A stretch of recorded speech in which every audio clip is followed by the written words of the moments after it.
Come on in, everyone. Come on in because we are here for a special follow up video, y'all. We are here for a special follow up video. We are in between shows that we are watching that I'm going to recap. Married at First Sight is over. Ready to Love is on hiatus. But coming soon, I believe next week, is Never Ever Mets, which I will be reviewing. And then I'm also going to be reviewing the new show on TV as well, which is called Somebody's Son. And then I believe that someone told me Later Daters on Netflix is going to have a season 2. I'm sure there are going to be a lot of shows coming out during the spring and the summer. But we got a little bit of a break. And so I thought, hey, I missed y'all. I wanted to come back and talk to you about something.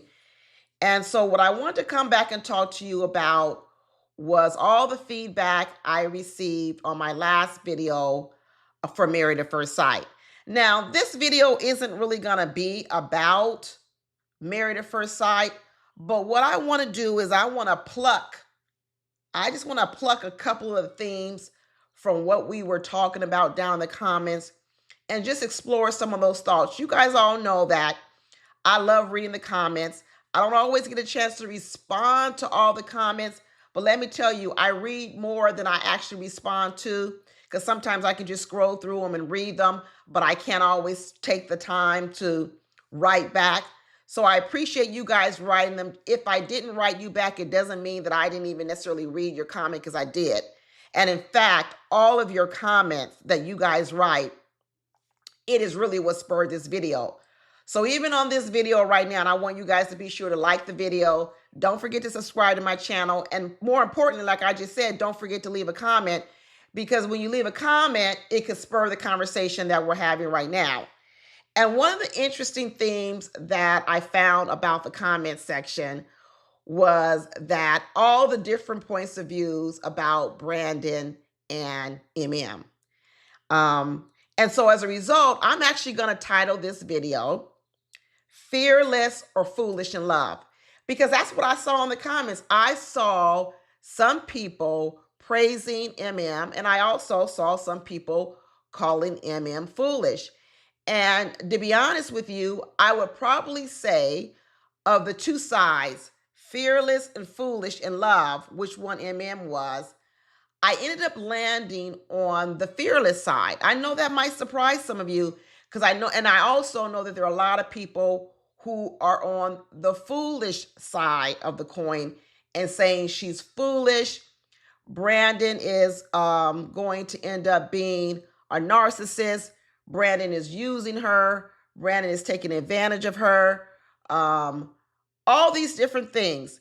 And what I would say is, I don't think that there's actually anything I can say that might not happen, because it could happen.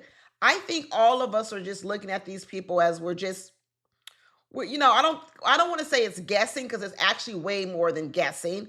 But in any situation, we're all bringing in our past experiences, even me. Everyone is bringing in their past experiences. And then what we do is we use our past experiences, our past knowledge, whether it's experience in our own lives or experience from other people we've seen. And then what we do is we sort of sometimes apply that to another person's situation. But I think what we always have to leave room for is that everyone's situation doesn't end up the way our situation might have ended or what we might have witnessed.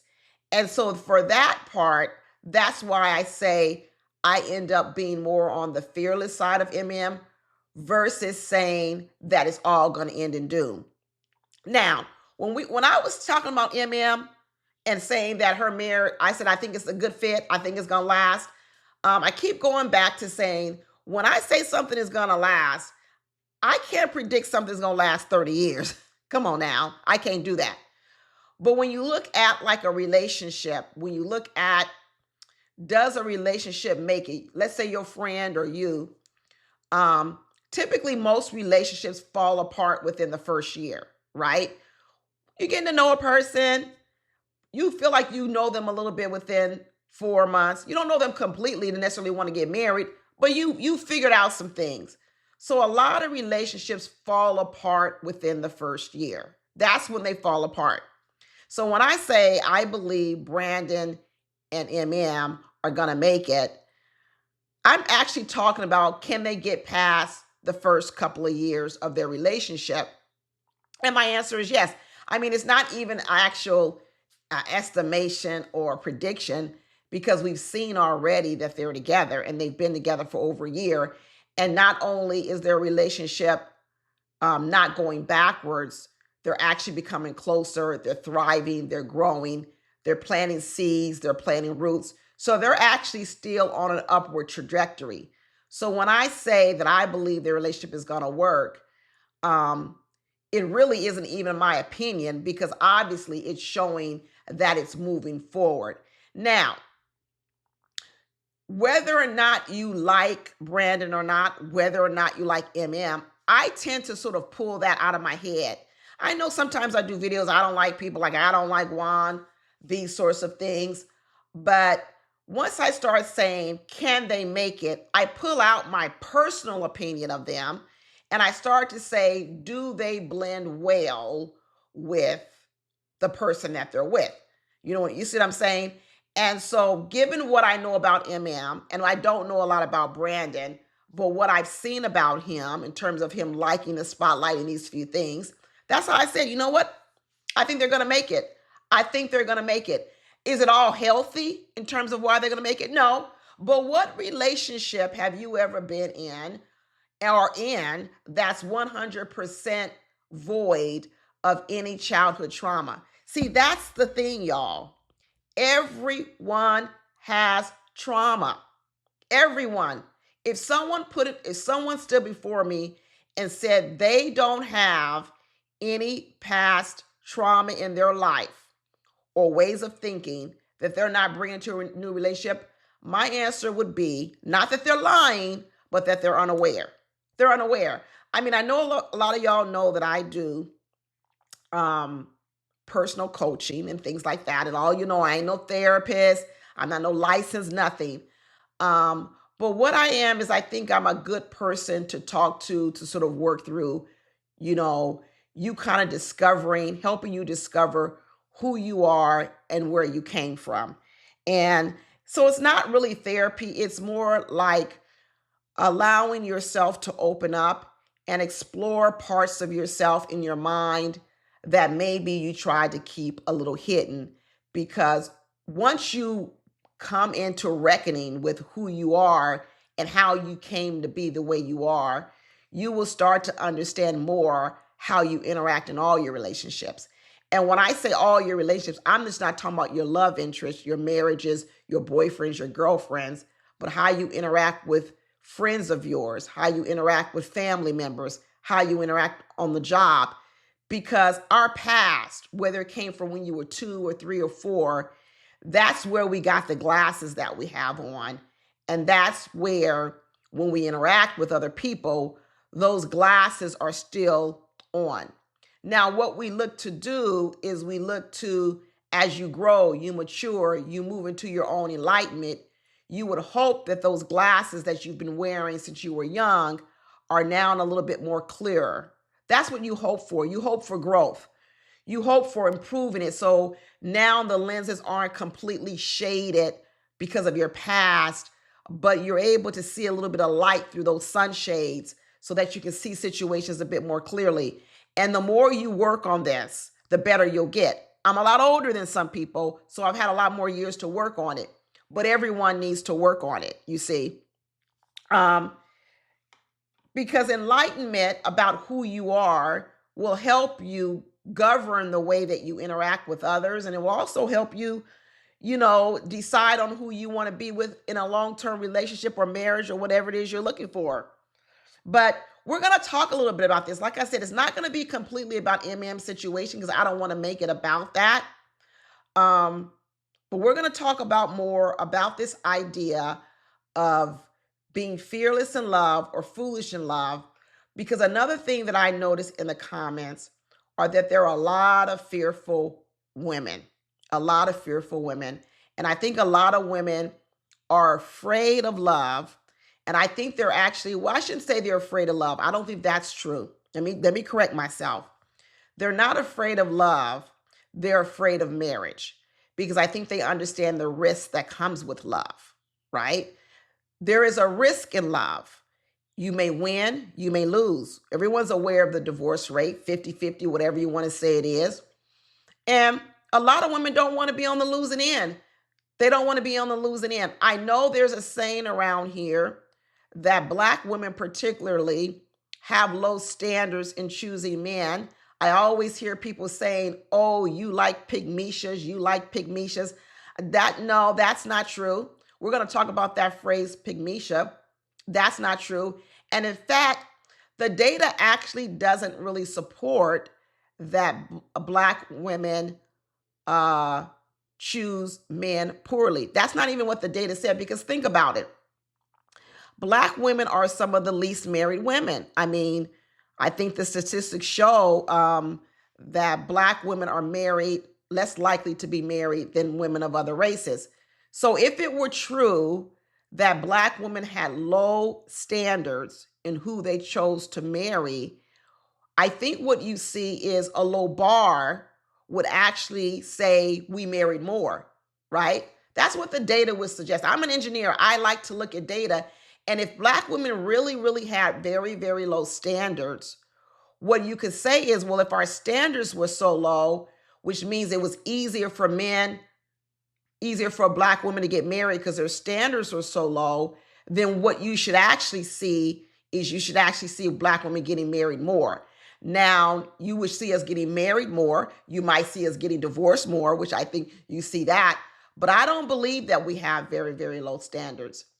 What I believe actually is that we have high standards in marriage, which prevents some women from getting married. That's one thing.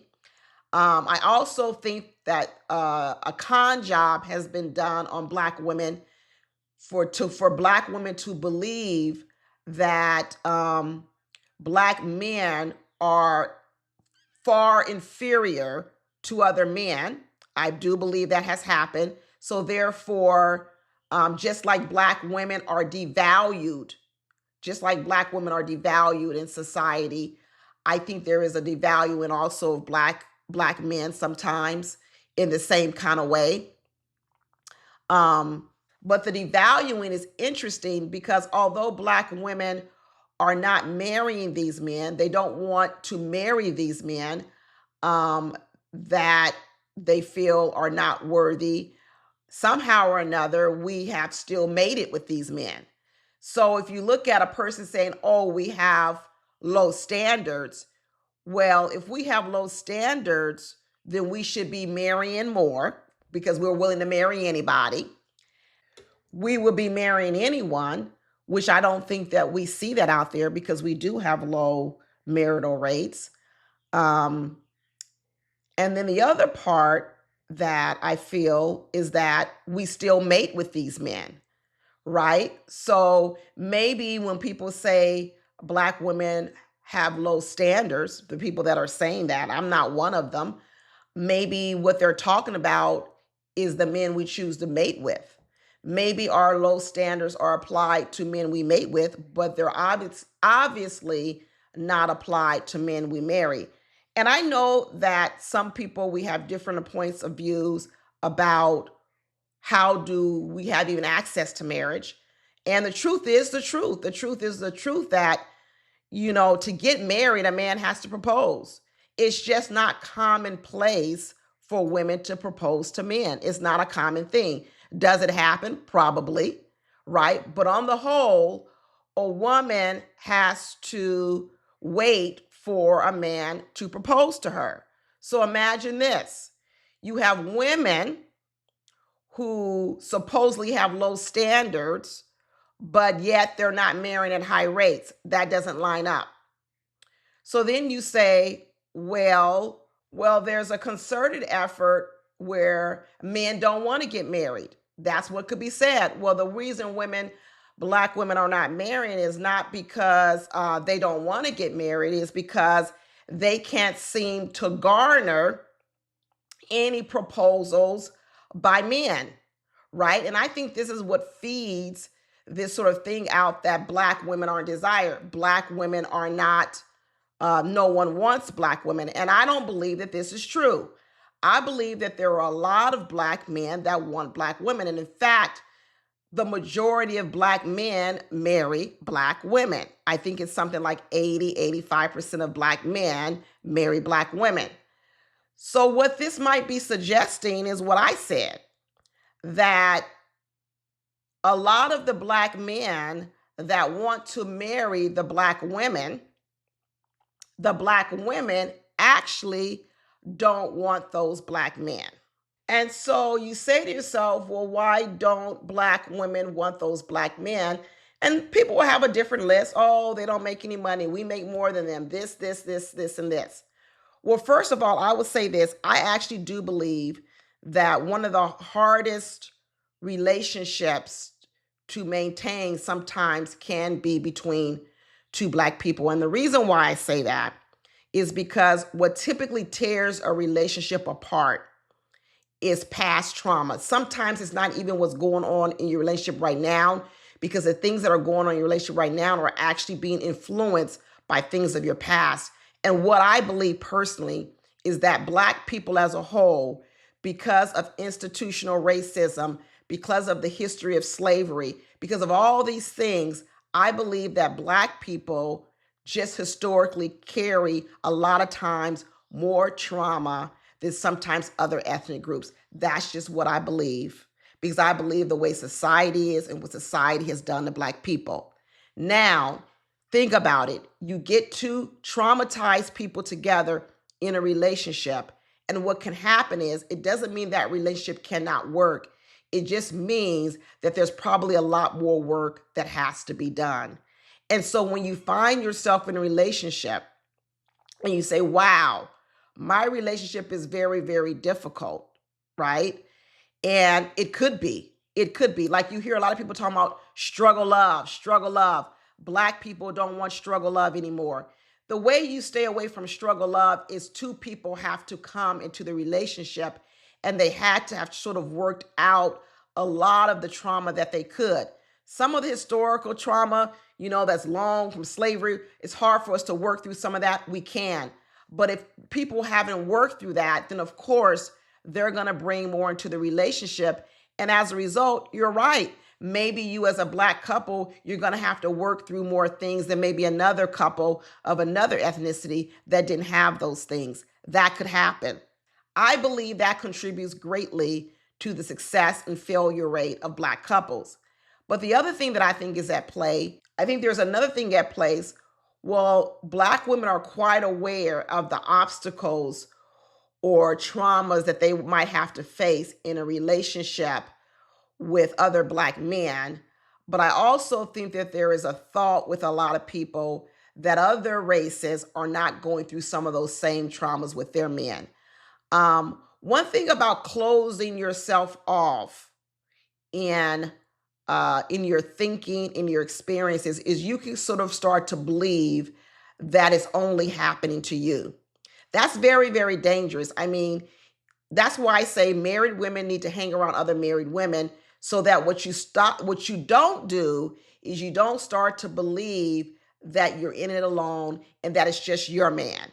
Because some things that women have to deal with men, unfortunately, some of it's generic to men, just like men.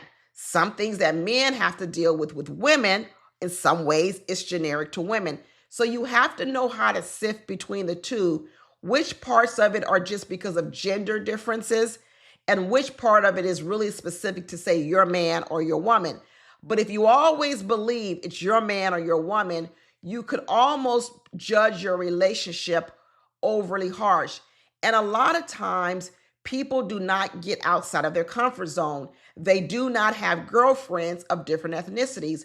They don't have white girlfriends. They don't have Asian girlfriends. They don't have Hispanic girlfriends. And I'm not just talking about people you know. I'm talking about people you intimately know, where those people are willing to share insights on their relationships. Because when you start to get close with women of other ethnicities, doesn't matter, Asian, white, Hispanic, you will start to find that some of the things that Black women complain about are actually present in other relationships. You see, that's why I think that it was so hard for people to understand the Madison and David situation. The idea that you had Madison, who we've now really started to learn about. Madison is sort of like a little wild child, but yet Madison is very corporate driven. She's very career driven. Now we understand, now that we see how career driven Madison is. Someone told me that Madison is really high up in the ranks in her company. I think she works for a large company. She's really, really risen in her company to high position. So she probably makes very good money. She's probably a high flyer in her world. That's why they were able to go out immediately and buy this income property in Iowa. Like I said, it's all Madison. Remember when Madison said to us, other women have accused her of sleeping her way to the top. Well, all this is making sense. I would imagine that there are some women who are wondering, how did Madison rise to that level of stature with her company so fast and she's so young? So all these stories that you start to hear paint this picture of Madison. We know that Madison, most of us should realize it by now, Madison was the assertive one in the relationship with David. She was the assertive one. Madison was the one that knew right away that she did not want Alan, right? She actually wanted David from the very beginning. And so she really didn't give Alan too much consideration. She immediately, as soon as the honeymoon, pivoted to David, okay? And that's why she sunk all her compliments, all her attention, all of her flirtations with David, because David is who she wants. What threw off Michelle, now we're seeing, is the fact that Michelle knew Madison to be a high flyer in the corporate world, making money, high position. And what Michelle never counted on was that a woman like Madison would want a man like David, right? And that is because what Michelle was imposing upon Madison was what Michelle wanted for herself. You see, Michelle has a fear of being poor again. And so Michelle is much like Juan. She couldn't imagine herself being with a man who didn't make a lot of money. But Madison comes from a whole nother place. Madison already believes, like I said, she's competitive, she's tough, she has a lot of self-confidence. Madison already knows what her abilities are. And so when Madison looked at what type of guy is going to fit in her life, Madison says, I want to continue to run the corporate ladder. I don't want a man telling me I have to slow down. I don't want a man telling me how many hours I need to work at work, right? That I'm working all the time. I don't want any of that. I want a man to know that my job is important. Me climbing career success is important, right? And I don't want to compete with a man in terms of whose career is going to be the most important. And I think that's why David and Madison work. That is because I think David is going to give Madison the space to do exactly what she wants in her career. I already believe that David is the more nurturing one. They absolutely can have children together. And what will happen is David will probably take a more outsized role in the family in terms of helping to nurture and care for those children. And what's wrong with that? What is wrong with that? But a lot of people impose on Madison, why would you want a guy like David? And I didn't do that. Irrespective of what I think of Madison and what I think of David, or if I like them individually, I immediately saw that these two were a good couple because what Madison needs in her life, David provides. A lot of you are speculating, well, won't Madison get tired of a David? I don't know, maybe so. But you also don't take into account that David can grow, right? A lot of you are taking into account eventually Madison will get tired of David because what you're counting on is you're counting on Madison continue to grow, and what you're counting on is David staying the same place. And so the divide will get bigger. When actuality, that's probably what's not going to happen because we already see that's not what's going on. What probably will happen is Madison will continue to grow and David will also get better, just like he shaped up. He got rid of the belly. He's working out.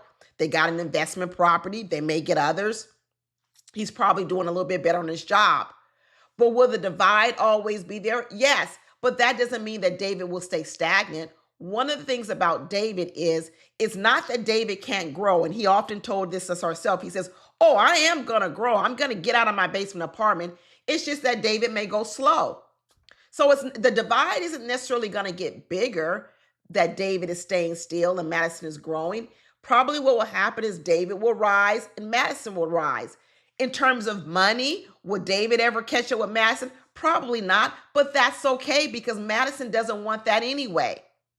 Madison does not want the scenario where David then says, my career is more important than you, Madison, and now I want you to stay home with the children, or I want you to pull back on your career, and I want you to be this person. Some people do not grow tired of that situation because sometimes it's not tiring because she's actually being able to do the things that she wants to do. And she doesn't look at David as a drag. She looks at David as a person that's actually helping her accomplish her dreams. And when I tell you this, that a lot of people don't get that part because maybe it's not what they want, which is fine. It's obvious that that's not what Michelle wanted. We get that.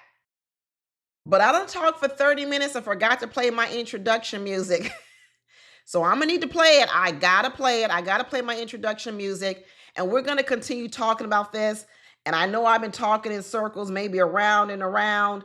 And I kind of got a little bit off my topic, which is fearless or foolish in marriage with EmEm. But I'm going to get back on track. I'm going to get back on track in talking about sort of the premise of what I believe is a cornerstone of finding your match out there if you're looking for one. And the cornerstone is of that finding your person is like people who like you. And I know many of you not going to like it, but I'm going to talk about it. That if you're out there in the world and you're looking to meet the love of your life, to get married or do whatever, that what you have to start with first is like who likes you, right? And I don't mean just like everybody who likes you, but in terms of vetting a person, whether or not you want to go to the next level, you have to start with a group of people who like you. You cannot start with a group of people who do not like you, i.e. EmEm and Ike versus EmEm and Brandon, okay? EmEm pivoted, which is what she should.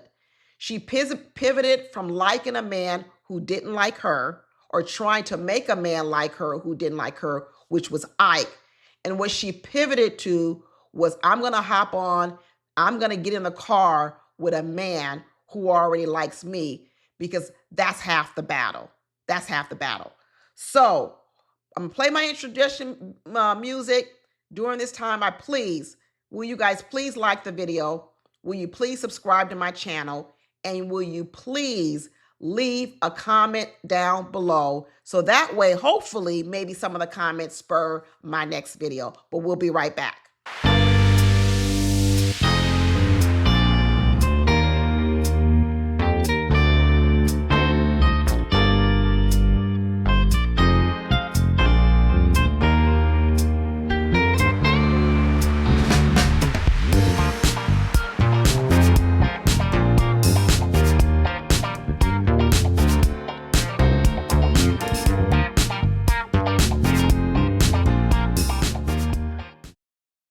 Okay, so we're back, y'all. We're back talking about my premise of fearless or foolish in love. We're using EmEm and Brandon as our sort of inspiration. What's it called in the artist world? Our muse, our artistic muse, in terms of they're inspiring this conversation, but yet it's not going to be completely about them.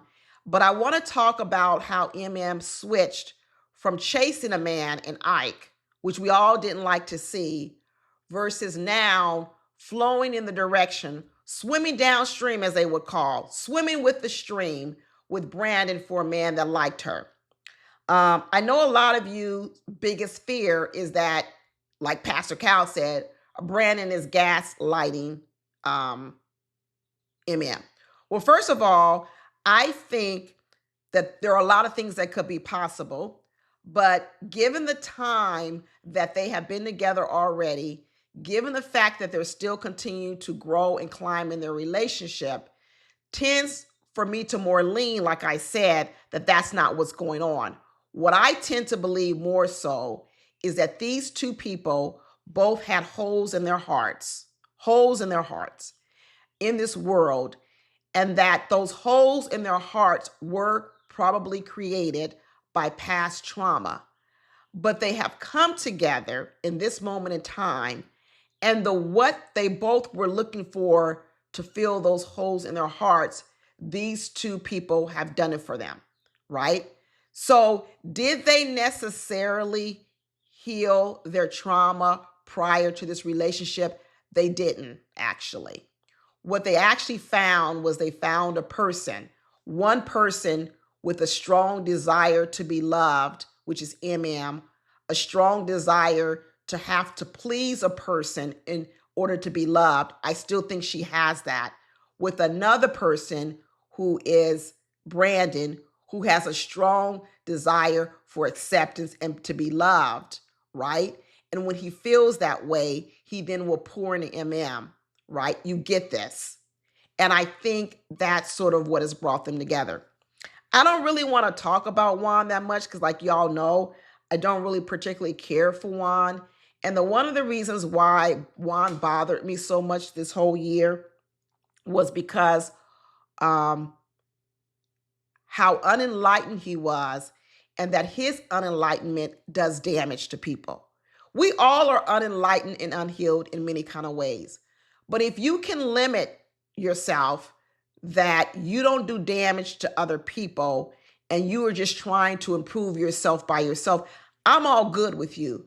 But where the people I have the most problem with, that's why I didn't have a lot of problem with EmEm, because even though I saw this unhealed state of EmEm, she wasn't out here harming anyone but herself, right? It's sort of self-inflicted wounds. But Juan, on the other hand, what I didn't like about Juan is his unhealedness, his trauma actually inflicts pain on others, because what he tends to try to do a lot of times is gaslight other people. I know Juan's made all these videos. I know Juan has a new girlfriend who he told us on the show was coming in town, which means she isn't from town. I believe she lives in Brazil.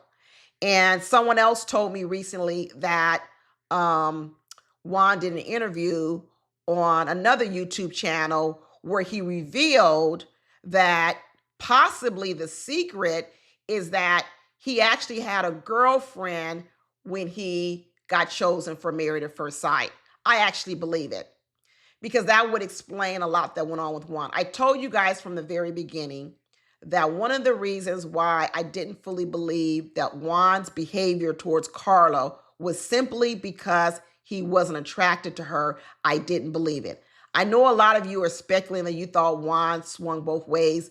I didn't see any evidence of that. It could be true. Like I said, lots of things can be true, but I didn't see any evidence of that. But this story right here rings true. The story that Juan already had a girlfriend prior to coming on Married at First Sight rings true, because we do know there is a gap between when you apply and when you're chosen. I would suspect that Juan lied to the producers and didn't tell them that he had a girlfriend prior to marrying Carla. That rings true to me, and I believe that might be part of the secret, because Juan told us that someone told his secret to Carla at the wedding, and I could see their friend is saying, well, Juan had a girlfriend prior to coming on this show, and so they gave Carla the option, do you want to move forward knowing that Juan had a girlfriend versus canceling it altogether? And Juan probably told Carla, I did have a girlfriend, but we're not together anymore. So yes, I'm open to the process. But the truth of the matter is Juan lied, because what we know about Juan is Juan wants fame. He's on here for business. We figured that out very early on. So what Juan did very early on was he lied to Carla, and he lied to the producers. He actually had a girlfriend. And what I suspect he did was he broke up with that girlfriend just to be on the show. And then when it didn't work out with Carla, he circled back. And that's that girl. That's what I believe. And so it just goes back to when he got so upset when that other YouTube channel said that Juan robbed Carla of an opportunity. And that's exactly what he did. Because Juan is worse, actually, than Madison and even and David. No wonder he was so empathetic to David and Madison, because what Juan did was Juan had a whole girlfriend. He kicked her to the side. He went on a show to be able to promote his business, promote himself as a business opportunity. And all along, he really wasn't going to be able to give Carla or any other woman, a really solid chance, right? He really wasn't going to be able to give any woman a really solid chance. Now, are there reasons why he and Carla could be incompatible? Absolutely. But the fact that Juan wanted to stay friends with Carla after the show, even go into business with Carla, tells you that a large part of Juan's decision to not really try with Carla was influenced by his entanglement with that other woman. Now you understand why Juan probably didn't want to have much physical affection with Carla, because what Juan knew all along was that he was going to circle back to that woman. And what he didn't want to happen was he didn't want that woman to see him sleeping with Carla, having sexual relations with Carla, or any of that stuff. Juan tried to pretend like the reason why he didn't have any affection or sleep with Carla is because he was completely unattracted to her. I don't believe it. I don't believe it. Were there parts of Carla that he prefers on a woman? Yes. But I now got my answer. I always said the fact that Juan's not attracted to Carla is not the whole reason. But this right here, this story, that he had another woman and that he dumped that woman in order to be on Married at First Sight rings true. It would explain the way he used Carla, and it would also explain the reason why he's still entangled with Carla after the show. And it would also explain that girlfriend's look on her face when I said she's not happy.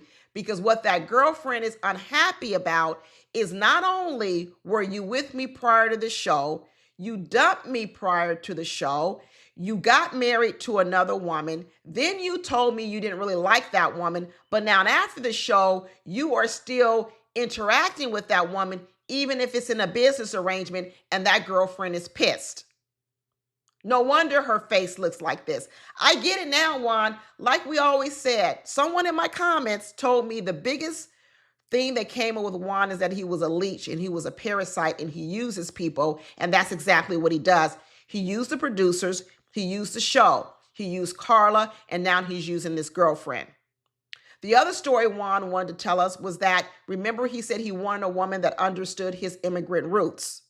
This lines up with the fact that he's now canoodling or entertaining a woman that lives in Brazil because, of course, she's an immigrant. And more than likely what Juan is doing to her is he's feeding her the same bull crap he fed us, that he's such this great business person. And that woman is sitting over in Brazil thinking, wow, what an opportunity I have to get out of Brazil, where the poverty rate is 28%. It's very, very high. And like I said before, that when Juan told us that he wanted a woman who understood his immigrant roots, what I told you he was looking for was he wanted a woman who understood poverty. And Carla was not that woman. Carla's family is not poor, is not struggling. And Juan wanted a woman who understood his poor roots for Colombia. And he probably found that in his girlfriend that's living in a country with a 28% poverty. When you live in a country with 28% poverty, the favelas, have y'all ever been to Brazil? Have you ever visited the favelas? We think there's poverty in the United States. I think our poverty rate is about 11%, 12%. Brazil's is closer up to 28%, 2.5 times the amount of poverty we have. That girl has seen and knows poverty. I'm not saying she's poverty-stricken herself, but she's seen a lot of it.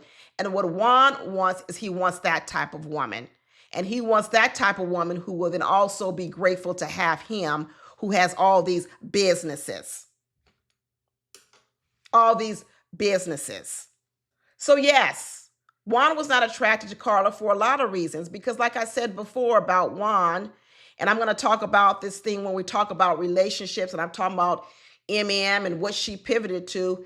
And part of what fed into Juan's also excuses he used with Carla, even though now we know the real truth, there was some truth to some of the things that he complained about Carla. And one of the things he complained about Carla was how she showed up in the relationship early on. Many of you had that problem. I think one of the things that people really initially had with Carla was even that scene on the bus. Remember that scene on the bus? And Carla was talking about sticking your penis in other people and transferring your energy and sex. And everybody on the bus, even us in the audience, we were like horrified that Carla would even have that type of conversation with a group of people on a bus that she barely knew. You see, and that type of conversation would be very triggering. That type of personality would be very triggering to a person who was secretive and who had a secret coming on the show. Juan is secretive. He actually doesn't want to get you to know the real him. He wants you to get to know the person he wants you to know, which is an image of him. And so when he was paired up with a woman like Carla, who lives out loud like this, even at her own detriment, it frightened him. It frightened him.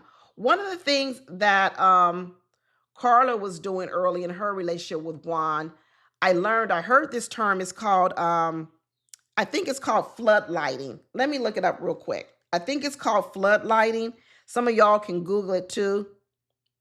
But I heard it one time, and the idea about floodlighting is a scenario in which you are a person who, let's say, has done a lot of soul searching, and you kind of really know who you are. And like I said, we know that's a thing with Carla. Carla has done a lot of introspection, a lot of work on herself. And we know that one of the reasons why Carla ventured into this space was because she came from a family where they didn't discuss their issues and problems a lot. I don't know if y'all remember that that's where Carla talked about, that she came from a family that didn't necessarily openly talk about their issues. And she didn't want to move forward in a life like that. And so she made a concerted effort to really start probably confronting things about herself, or, sort of shining a spotlight on herself and doing that sort of deep introspection work, which is fine, right? But the negative side of that in dating, which is what Carla's going to have to work on, is that sometimes can be too much too soon. The type of conversation Carla has with people that she doesn't know can turn a lot of people off, and it can scare people. And so what can happen is she can interrupt the sort of mating or connecting period too soon because she's leading with too much light. Too much light. Doesn't mean that she can't get to that point in a relationship. Yes, but she's going to need to learn how to pace herself. Just because she's at that place doesn't mean everyone is ready for that sort of spotlight, that floodlight so soon. That's why I think it was called floodlighting, because you're really shining a light too fast and too soon. And what Carla needs to learn how to do is pace herself. And floodlighting with Juan was the worst thing. Now, in the end, it doesn't really matter, because now we know what Juan was coming with in the relationship. It doesn't really matter what Carla did, because Juan, in a lot of ways, was always over there. He was always going to be over there. Now, does he like all the things about Carla? No, he doesn't like all those things, but you would never know how things might have worked out had he not already had a girlfriend. That really interferes with the relationship. So yes, Juan not only cheated Carla, he cheated us from another possible match, right? And he cheated the producers and the show altogether. So when I talk about how past traumas, you either you meet someone who helps you with it, or you meet someone who pokes a hole at it, right? And we're still talking about EmEm and branding because I'm trying to show you all that when you have a person who actually helps you with your past trauma versus poking a hole in it, you can see how they could bond. Carla has a need to do a spotlight. She has a need to do deep introspection work. She has a need to be open and honest. And you have Juan who had a need to hide. It's not going to work. It's hard to be in a relationship with a person where you want to be open and honest and transparent and free thinking, but then you have another man over here who wants to be secretive, who wants to lie, who wants to put on airs and pretend he's someone that he's not. It's not going to work. This stuff about being attracted to them physically, it becomes all secondary, very, very secondary. Then when, like I said, how you look at EmEm, and when you look at a person who, like I said, wants to please, believes that they need to work very hard for the love of a person, right? That's what EmEm is coming up with. Then you have another man over here who is Brandon, right? Who is, like he said, thirsting for a woman who wants to be with him so much, right? Because probably what he may also have is fear of abandonment. Guess what happens? EmEm gives him exactly what he was looking for. I ain't going nowhere. There's nothing you can do to even shoo me away. I'm here to stay. Right? That's candy to Brandon's ears, and it's also candy to EmEm's ears. They come together. They're actually drawn to each other. They're not repelled by each other. Like I said with Camille and Thomas. I may do a video next on them. Who knows? Opposites. Thomas wants to be loved. He has fear of abandonment from his childhood being adopted. But Camille, on the other hand, she likes to reject. She likes to lord over. That's not healing Thomas, right? That's actually, Camille's personality is actually creating more trauma for Thomas unless Camille gets better. So when I talk about women who are on a journey to find themselves and people are putting EmEm down, I'm going to say, hold up, wait a minute, take another look. I'm not saying that you're completely wrong, but make sure you take another look, because one of the things you have to give allowance for in a relationship is some growth. Do people make big changes? A lot of times not. A lot of times it's hard to go make huge changes in life. Some people can, some people can't. Like I talked with David, is David ever going to be making the person who makes a whole lot of money? Maybe not, because David probably does not necessarily always value that to even want to go after it. David values different things, and so that's never going to be necessarily his focus. But does that mean he's going to be broke all the time? No, because even just being with Madison is going to raise him to a better level. What I think keeps a lot of women away from marriage, women who want to get married, who say they want to get married, is fear. And I think a lot of people have to get in touch what's the real driving reason they have not married, and stop just relying upon the reason being that, oh, there are no desirable men. No, people. If you are a woman who wants to get married and what you're telling yourself is the reason I'm not married is because there are no good men, that's not true. And first of all, you need to look at and wonder, are you giving men attention that don't want you? This goes back to what I said about EmEm. Don't give men attention that don't want you. First, you start with men who want you, right? And if no man wants you, you got some work to do, because there are a lot of men out here in the world, and you should at least have one or two men who like you, okay? And so if no man likes you, you need to figure out why you're so unlikable. I don't know what it is. I don't know if you got a bad attitude. I don't know if it's your look. You need to change your look. But there are men, like I say, there's someone for everyone. There is someone for everyone, no matter what your situation is. There is someone for everyone. And so I think you need to take a look at that. But we're going to start with most women. They typically have someone who likes them. And what you got to ask yourself is, why are you saying no to those men? That's where you need to have to start. And why do you choose to like men who don't like you versus men who do like you? Because you might find that that's what you're attracted to. You might find that in a lot of ways, you have learned a negative pattern to also want to like men who don't like you, because you have also been taught in your life down the line that I too need to work for men or work for love. And so a man who freely gives his love to me without really knowing me, I'm suspicious of him. He's the one I got to keep my eye on.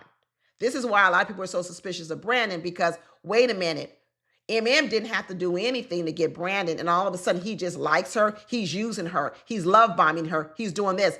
Listen, I'm not saying none of that can be true, but for some people just to go there so fast, so soon, I'm saying, wait a minute, make sure this isn't also one of the things that you think. You got to sift through it.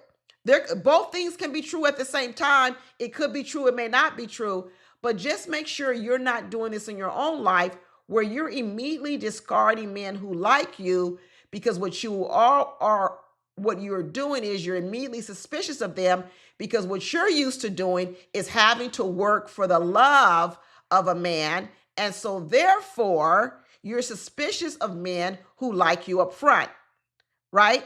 Now, is it true that some men who are really assertive, aggressive, latch on to you too soon can be men that turn out to be narcissists and who are using you and they're looking to gain control of you? Absolutely. But this is the due diligence you do as you're getting to know them. But a lot of women discard those men prior to even getting to know them. Sure, once you see a man really likes you, you do now have to go to the next level and start validating or invalidating whether or not they're doing it for different reasons. Narcissists cannot fool you for, 2 years.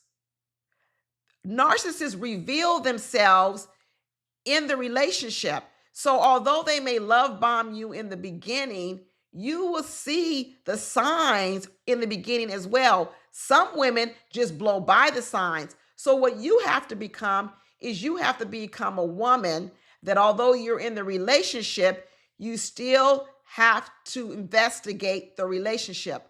A lot of women are fearful. And what they're fearful of is this. I'm going to tell you, oh, this guy really likes me. Oh, this is making me fearful because I'm not used to a guy really liking me.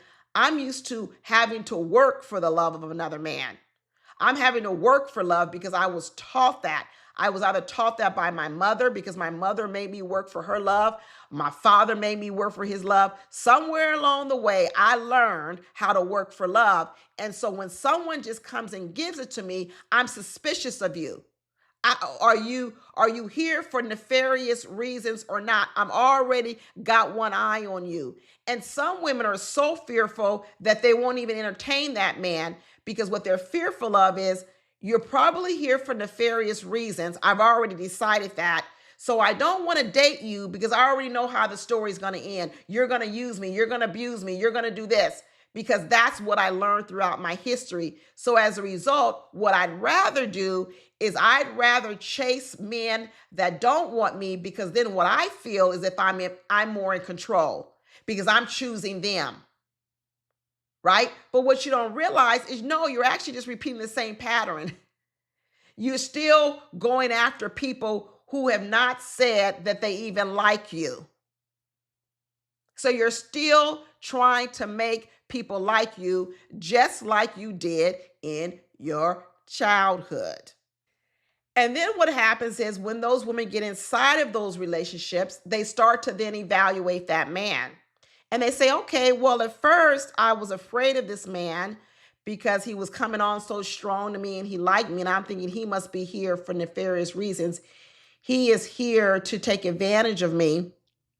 But remember, I'm the type of person who I think I've got to work for love.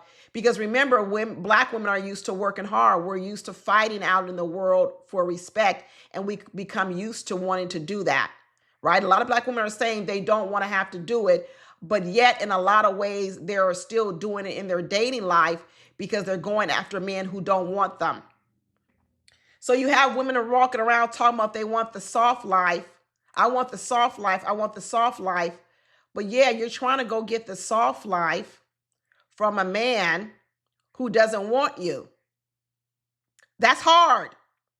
So what do you think? You're going to go up, work hard to get this man who doesn't really want you, and then that man is going to turn around and give you the soft life? That doesn't even make any sense. So you're going to work real hard to get the soft life from a man that doesn't even want you. And instead, what you should be doing is you should be dating men who want you from the very beginning. And then as a result, because that man wants you so much, he will work hard for you to please you. See, a lot of women want to work hard for the man and then tell the man to please me and give me the soft life, when really what they should be doing is working with a man who already loves them, who already wants them, and then that man will be motivated to take care of you even better. You see, this is the Madison Davis scenario. This is the Madison and Davis scenario. But why can't a woman be a Madison? Why are a lot of Black women not wanting to be a Madison? Let me tell you why. Because then what they do is they say, okay, you want me, now let me evaluate you. Oh, you're David, you're living in the basement apartment, you're a buster, you're this, you're that, you're a Dusty. When you do that to that man and you have those types of classifications for that man, guess what that also neutralizes in you? It neutralizes in you that what you say to yourself is, I'm superior to him. You say, oh, I'm more educated than you. I'm more this than you. I'm more than that to you. And guess what that doesn't do for you? If you're a woman that likes to chase people who don't like you, once you realize you already have a leg up on that man because you make more money or your career is better, guess what your trauma is doing to you? Is demotivating you. Because remember, you like to work hard. You like to work hard to be better in someone's eyes. But when you see a man like a David, what you say is, I don't even need to work hard because I'm already better than you. And that's not the type of motivation I like. The motivation I like is I want to work hard over here for a man who don't like me because that's what my trauma taught me. My trauma taught me to like people and seek the love of people who don't want me. My trauma didn't teach me to accept the love of a person who likes me. And when a person who already likes me, now I actually could rest. I don't want to rest because that's not what I was taught to do. I was taught to work in love. So be careful, ladies. Be careful. Be careful that when you're deciding, and it's up to you to decide, it's not up to me, of whether or not EmEm is fearless or she's foolish, it is up to you to decide that whatever you classify her as, fearless or foolish, are you fearful? Are you actually dating out of fear?